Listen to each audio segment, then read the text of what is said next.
بسم الله الرحمن الرحیم. امیدوارم همتان خوب و سلامت باشین دوستان عزیز. امروز میخواهیم نوبدهی کابل و ولایت‌ها همراهتان شریک بسازم. امروز تاریخ است 422/3/31 یعنی 31 اجازه است. فعلا میخواهیم همراهتان نوبدهی کابل و ولایت‌ها همراهتان شریک بسازم.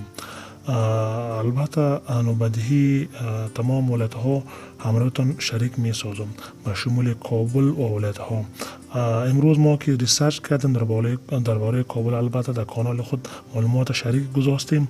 اونها گفتن که 40% نفرهایی که در 23 سال قبل ثبت نام کرده بودند با اونها تاریخ داده است، مگر کسایی که در تاریخ 24 البته ثبت نام کرده بودند با اونها تاریخ بیومتریکشان مشخص شده یا فرم نهیشان مشخص شده. یعنی کابل که از 401/2/24 است. یعنی کسایی که سال قبل به می تاریخ ثبت نام کرده بودند میتونن فرم خود چک کنم. کاپیسا 401/60/24 است. پروان 401/3/22 است. وردک 401/12/4 است. لوگر 402/1/17 است. ننگرهار 401/7/12 است. لغمان 401/12/8 است. پنجشیر 401/5/27 است. بغلان 401/6/11 است. بامیان 401/12/7 است. غزنی 401/12/6 است. پکتیا 402/12/27 است و کنر 402/1/6 است. نورستان که است 402/3/11 است. بدخشان 402/1/21 است. تخار 402/1/20 است. کندوز 402/1/13 است. سمنگان 401/12/14 است. سرپول 401/12/18 است. غور 402/1/24 است. دیکندی 401/6/20 است. اوروزگان 402/1/20 است. زابل 402/3/1 است. پکتیا 402/1/25 است. خوست 401/12/25 است. بلخ 401/4/8 است.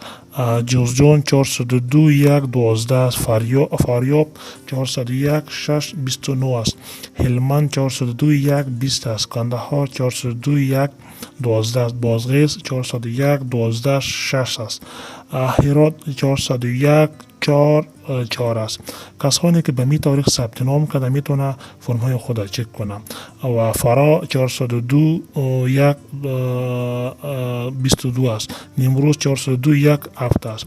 کسانی که به می تاریخ ثبت نام کرده میتونه فرم های خود چک کنه یا حتما برشان تاریخ داده است و فرم نهیشان مشخص شده و کسانی که منتظر هستن حتما برشان تاریخ میتم. ناامید نباشید، حتما براتون یک تاریخ مشخص میکنه. فعلا هم توزیع کابل که است 1000 نفر است، افزایش پیدا نکرده. ولایت ها هم قسم است. فعلا از ولایت ها و کابل کدام تغییر نآورده.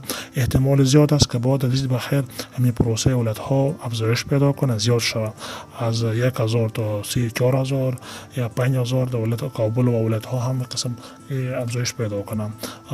فعلا همین نوبدهی کابل و ولایت ها بودن تا امروز. البته کدام تغییر وجود نآورده.